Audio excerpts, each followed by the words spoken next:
Hello everyone. तो 10 minute series में आपका स्वागत है। बहुत ज़्यादा डिमांड आ रही थी आपकी कि मैम इकोनॉमिक्स के कोई टॉपिक को हम स्टार्ट करें, क्योंकि इकोनॉमिक्स के भी 10 क्वेश्चन आ रहे हैं अब बीपीएससी में। इकोनॉमिक्स के जो क्वेश्चंस आते हैं वो ज़्यादातर करंट अफेयर्स से रिलेटेड रहते हैं। आपको क्या करना है, आपको बस करंट अफेयर्स में जो चीज़ें हैं उनको समझने के लिए उनके जीके स्टैटिक पोर्शन को पढ़ना है। आज का जो सबसे फेमस टॉपिक जो करंट अफेयर्स में रहता है वो है एनपीए, और इसी के साथ ट्विन बैलेंस शीट्स क्राइसिस बोल लीजिए या सिंड्रोम बोल लीजिए। तो इन दोनों शब्दों को हम अच्छे तरीके से समझेंगे, साथ ही साथ ये देखेंगे कि कैसे क्वेश्चंस आ सकते हैं। आपको यहाँ पे थोड़े डिटेल्स को समझना है, और लास्ट में मैं आपको मेंस का एक क्वेश्चन भी दूंगी। अगर आप इसको प्रैक्टिस कर लेते हैं तो ये आपके मुख्य परीक्षा के लिए भी लाभदायक रहेगा। तो हम देखेंगे कि हमें लोन मिलता है ना। लोग जो है लोन लेते हैं। पहले के जमाने में लोग साहूकार से लोन ले लेते थे, गांव में किसी के पास बहुत पैसा है तो उससे लोन ले लेते थे। लेकिन वो लोग क्या करते थे कि ब्याज दर बहुत बढ़ा देते थे, बहुत ज्यादा इंटरेस्ट लेते थे। लोग तो इंटरेस्ट देते देते ही मतलब उनका जीवन बीत जाता था। इस कारण से बैंकों को बनाया गया। सरकार ने बैंक्स को रेगुलराइज किया, नेशनलाइज किया, और बैंकों ने लोन देना शुरू किया। तो हम देखेंगे कि बैंक जब कर्जा देती है, अंग्रेजी में हम उसे लोन कहते हैं।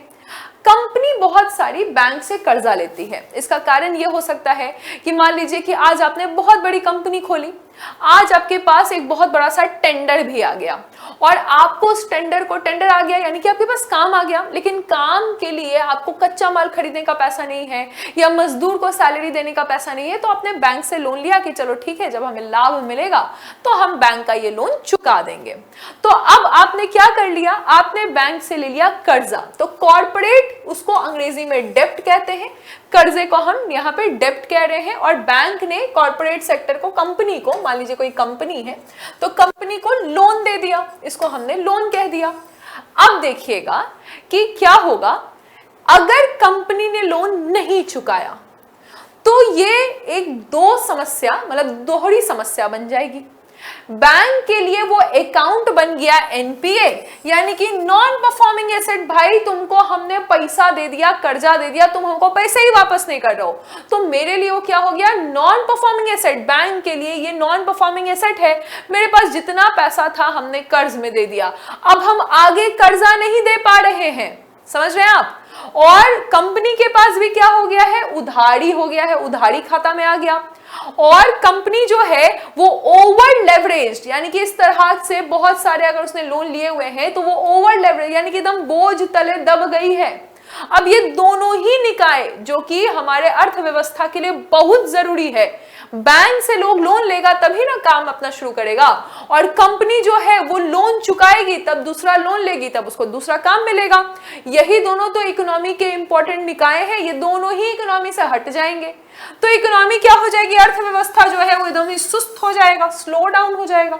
इसको ठीक करना जरूरी है। ठीक करने के पहले इसको समझना जरूरी है। तो आइए समझते हैं पहले बैंक का एसेट क्या होता है, बैंक पैसा कैसे कमाती है। बैंक पैसा लोन देकर कमाती है। जैसे मान लीजिए कि 10 रुपए लोन दिया बैंक ने, तो उसका ब्याज मान लो 2 रुपए का उसको ब्याज भी मिल गया, तो 10 रुपए तो मिला ही वापस और 2 रुपए ब्याज मिल गया। तो बैंक की वो कमाई है। तो बैंक के लिए लोन एक एसेट है कि जब देगा वापस तो ब्याज भी देगा। अब जो टोटल बैंक ने जितना भी लोन दिया है उसको इंग्लिश में कहते हैं टोटल लोन पोर्टफोलियो। बैंक का हो गया टीएलपी, यानी कि टोटल लोन पोर्टफोलियो। अब बैंक का ये एसेट हो गया। बैंक के एसेट दो प्रकार के होते हैं। एक हो गया स्टैंडर्ड एसेट, यानी कि वहां से पैसा आ रहा है, और एक हो गया नॉन परफॉर्मिंग एसेट, एनपीए। अब पैसा नहीं आ रहा है वहां से। तो जब बैंक ने स्टैंडर्ड एसेट जिसको हम कह रहे हैं, तो इसमें भी दो प्रकार हैं, एक है स्ट्रेस्ड और एक है रेगुलर। तो जैसे हम जैसे लोग जो अच्छे लोग होते हैं वो बैंक से लोन लेते हैं इसी टेंशन में कि जल्दी जल्दी लोन चुकाना है। हम लोग रेगुलर तरीके से बैंक को लोन चुकाते रहते हैं। एजुकेशन लोन ले लिया, होम लोन ले लिया, कार लोन ले लिया, तो हम समय समय पे बैंक को लोन चुका देते हैं। तो हम आगे रेगुलर में, हमारा कोई डिले नहीं है। लेकिन कुछ लोग क्या कर रहे हैं, कुछ लोग बैंक को 1 महीना डिले कर देते हैं, तो वो एसएमए अकाउंट में चले जाते हैं। SMA अकाउंट जीरो किसको कहेंगे? जो 1 दिन से लेकर 30 दिन तक का डिले कर दे। मान लो तुमको 1 जुलाई को पैसा देना था, तुम 1 जुलाई को पैसा नहीं देकर अगले महीने के 1 अगस्त को पैसा दे रहे हो, तो 1 दिन भी डिले हुआ और 30 दिन तक का डिले हुआ, तो ये SMA यानी कि स्पेशल मेंशन अकाउंट में चला जाएगा। उसके बाद 31 दिन से लेकर 60 दिन तक का डिले, 31 डेज से लेकर 60 दिन यानी कि एक जो महीना बीता उसका पहला दिन से लेकर 2 महीने तक का डिले अगर हो गया तो वो SMA अकाउंट 2 में चला जाएगा, स्पेशल मेंशन अकाउंट 1 में चला जाएगा। और अगर 61 दिन से लेकर 90 दिन तक का डिले हो गया है, 3 महीना तक का डिले हो गया, तो ये SMA 2 में चला जाएगा। तो SMA 3 प्रकार के हैं। एक हो गया 0 जहां पर 1 से 30 दिन का डिले है, एक हो गया 1 जहां पर 31 से लेकर 60 दिन का डिले है, एक हो गया 2 जहां पर 61 से लेकर 90 दिन का डिले है। ये जो 90 दिन है ना, ये 90 दिन को हम लोग बोलेंगे वन टर्म, एक टर्म है ये। तो अब आप समझें कि एक टर्म से भी ज्यादा का अगर डिले हो गया तो अब ये आ जाएगा कौन से खाते में? ये आ जाएगा NPA में, यानी कि नॉन परफॉर्मिंग एसेट। ये वाला खाता पैसा वापस नहीं करेगा लग रहा है, ठीक है, तो ये वही NPA में आ जाएगा। हो सकता है कि जब कोई कृषि के लिए लोन ले रहा है, कृषक कोई लोन ले रहा है एग्रीकल्चर के लिए, तो इसके लिए थोड़ा सा वैरी कर जाता है। हम कंपनीज की बात कर रहे हैं, ठीक है, हम कंपनीज की बात कर रहे हैं। तो हम देखेंगे कि अब NPA को भी हमने 3 तरीके से डिवाइड कर दिया। एक हमने किया कि सब स्टैंडर्ड, कि चलो ठीक है 3 महीने तो डिले हो गया है 90 दिन का, 12 महीने तक का देख लेते हैं, अप टू 12 मंथ, जिस दिन लोन लिया गया अप टू 12 मंथ का देख लेते हैं, 1 साल तक का देख लेते हैं डिले। तो उसको हम लोग बोलेंगे सब स्टैंडर्ड, यानी कि हो सकता है कि पैसा वापस आ जाए। डाउटफुल कि अब हमको शक हो रहा है कि पैसा वापस लगता है, नहीं आएगा। अगर 1 साल से भी ज्यादा का डिले हो गया, कंपनी ने लोन लिया 1 साल तक उसको कोई कुछ हो ही नहीं रहा है, वो पैसा ही नहीं दे रहा है वापस, और अगर उससे भी ज्यादा का डिले हो चुका है यानी कि अब रिकवर नहीं होगा, तो इसको लोन असेट यानी कि नॉन परफॉर्मिंग लॉस असेट कहेंगे। हमारे पास था हमारा असेट लेकिन अब ये लॉस हो चुका है। तो ये NPA के प्रकार है, ये NPA के प्रकार है। अब हम देखेंगे कि अब हर बैंक का जितना डेटा है वो सेंट्रल बैंक के पास जाएगा। तो डेटा कैसे जाएगा?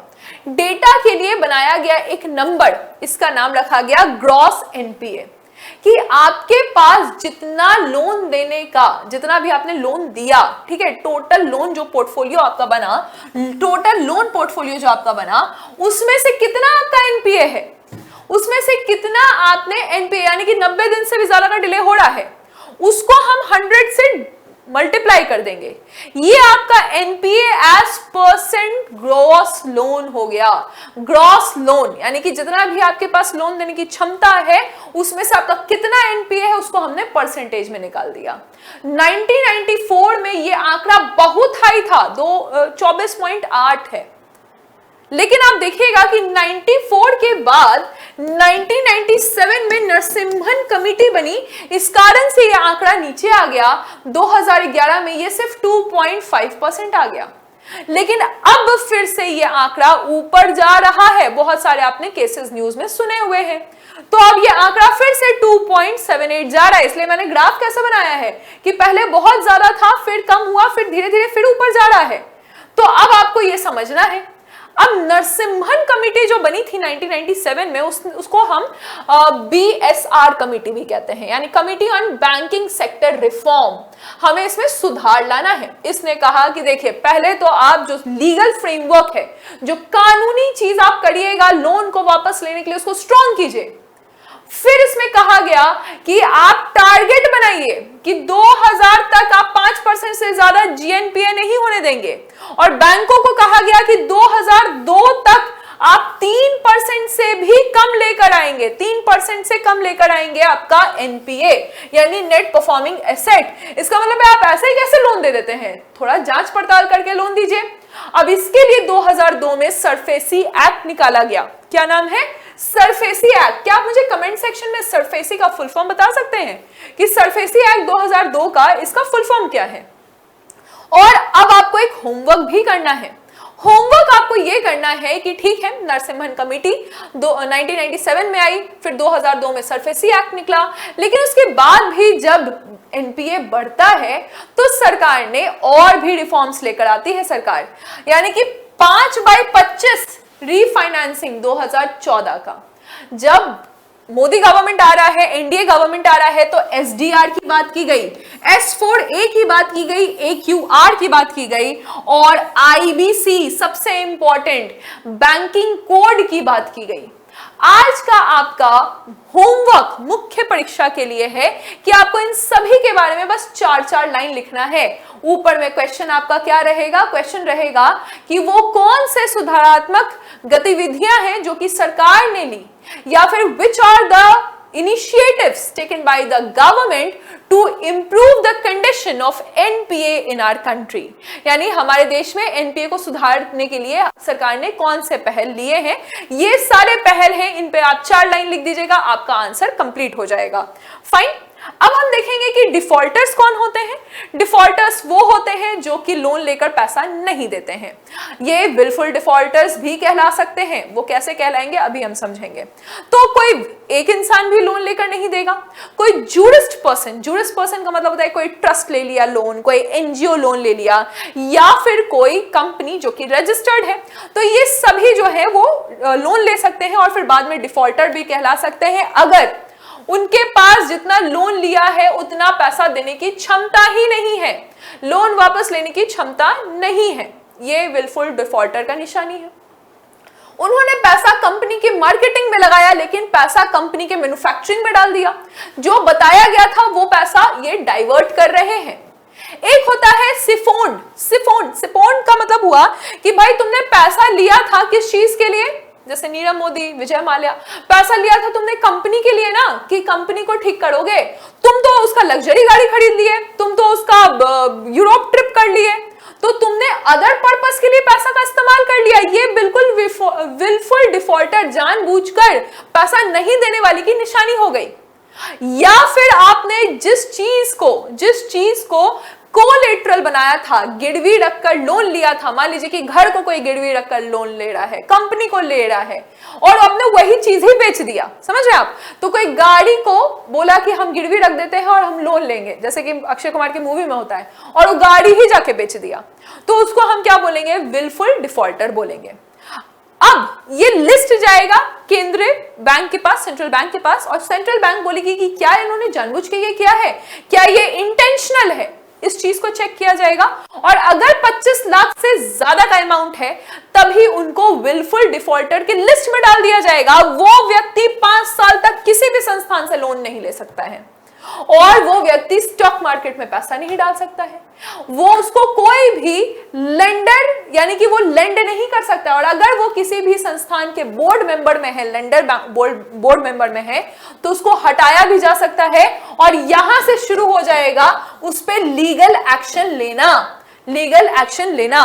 तो ये था हमारा इकोनॉमिक्स का फर्स्ट वीडियो। बताइएगा मुझे कमेंट सेक्शन में कैसा लगा, और कौन कौन से टॉपिक हैं जो आपको परेशान करते हैं, उन सभी पे 10 मिनट सेशन में आपका कंसेप्ट क्लियर हो जाएगा, right? Thank you for the class, all the very best.